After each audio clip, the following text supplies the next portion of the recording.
Today's day 16, still going good. But one crappy thing is I went to the dentist today and had to get a tooth extracted.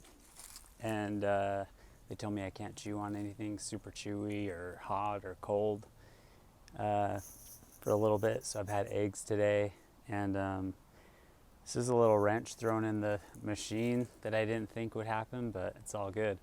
One crazy thing I did notice today is I had my appointment in the morning and I didn't know I was going to get a tooth extracted. So because my last meal yesterday was 6:15, I was excited because today I was like, oh, I can eat as early as 10:15. And then I ended up just getting caught up in all these errands and just running around and all this stuff. And before I knew it, it was noon.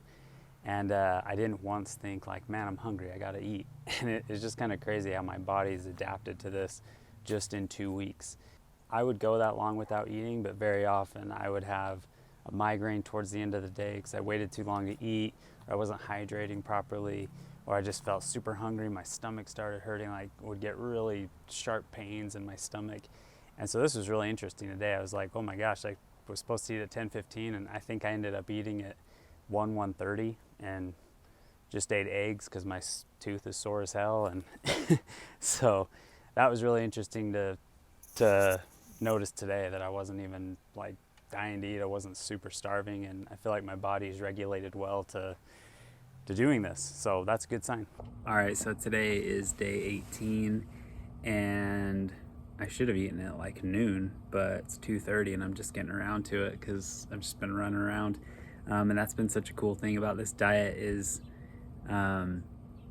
not having these huge, like, I gotta eat now. I mentioned the other day I had some errands unplanned, and it's been cool to see, like, not getting a migraine if I'm not eating by 12 or even 1, or it's 2:30 now. And so one thing I randomly wanted to talk about is some of these more personal things that I was like, man, I don't really want to share that, but I think it's all part of the story. Is I mentioned bowel movements a few videos ago, or last video, whenever I talked about that.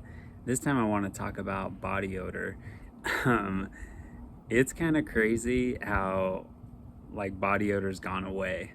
Like I'm the kind of person that I'll shower every single day, like without fail, and sometimes two. Like if I shower in the morning and then I do a workout or I go to yoga, I'll shower at night. And there was times where even showering every day and whatever, by the end of the day I totally had BO, and that's sometimes why I would like shower again. The other day, I can't remember if I went to yoga or I did a bike ride, but I noticed I had like not showered that morning. I got right up and did whatever, had stuff to do, work and did stuff with the kids and the family, and then went to yoga or bike ride, I can't remember, and it was nighttime, and I remember just like sticking my nose in my pits and smelling, and I was like, I can't smell any BO, and this is gross, but asked my wife to smell me. I was like, can you smell anything? And she's like, no. And I mean, she was like, what the freak? I want to smell you. But like, I thought that was kind of amazing and a part of it for me. And as I've studied up on that and read that stuff, I don't think that's something specific to the carnivore diet. I think that's something to do with cleaning up your diet and eating more whole foods and more single ingredient foods, that your body is kind of, I've heard multiple things. I've heard, the BO smell is bacteria, or it's bad bacteria, or it's your body trying to get that food out of your body or toxins out of your body, whatever it is. That has seemed to like clear up with getting rid of sugary foods and processed foods. And so this doesn't mean that I'm done with showers or anything like that, but it's kind of been another unexpected product or side effect of this diet, cleaning your diet up, that you don't seem to emit as many foul odors because your body's not trying to get rid of a bunch of stuff that's in your body. So I've heard. I talked about different people I've followed kind of in this space, like Dr. Kendi Berry, Dr. Paul Saladino. Another guy I've been listening to is Dr. Sean Baker. These are all guys that are advocate for the carnivore diet, but what I liked about what I like about Sean Baker especially is he isn't trying to create a division in the whole carnivore versus vegan, plant food, paleo, keto world. He is all about eating the diet that makes you feel the best.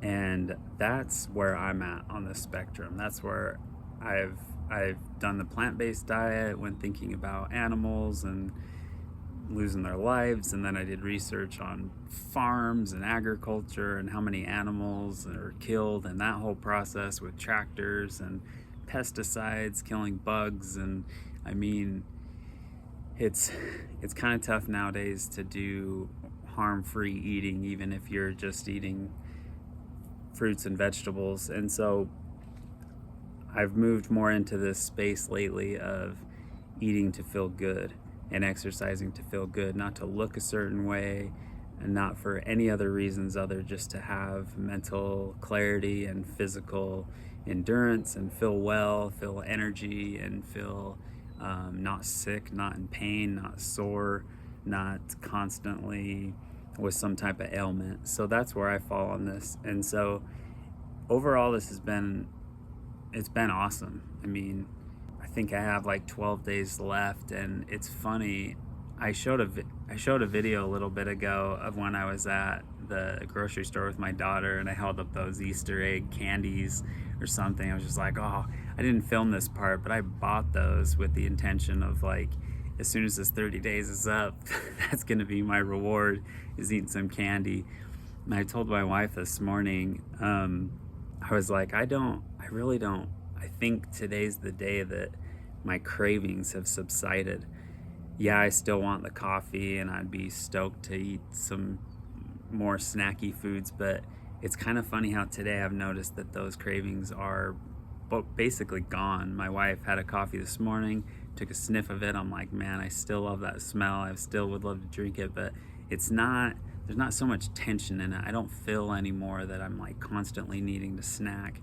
I don't feel like after I eat, I feel plenty full. And there's sometimes I'll get to dinner and I'll almost eat just to be getting the calories, not because I'm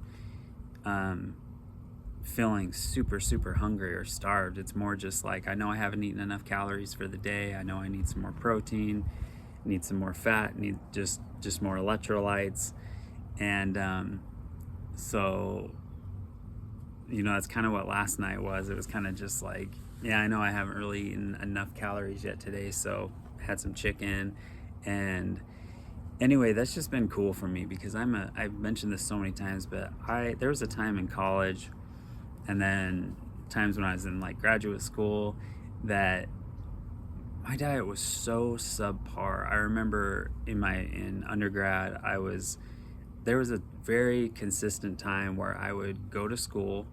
I had an early morning class. I would just go straight to the class. I would immediately go to the cafeteria in the morning, buy a Monster energy drink, Pop-Tarts, and I would sit in the library and drink that and eat that while I studied, did homework before my next class. Then I would go to class, go eat lunch. It would usually be like taco time or taco maker, something fast, McDonald's, maybe another energy drink or something, a Red Bull, and then go back to school, come home and eat dinner. My wife would always make a great meal, or we would eat out together or something like that, and probably have a Coke with dinner or something. I mean, there was days that would go by that I literally wouldn't sip water at all. So looking back on those times, and I still felt snacky, I would still buy candy, I would still buy snacks to have like in class, and just, I'm looking at the difference now.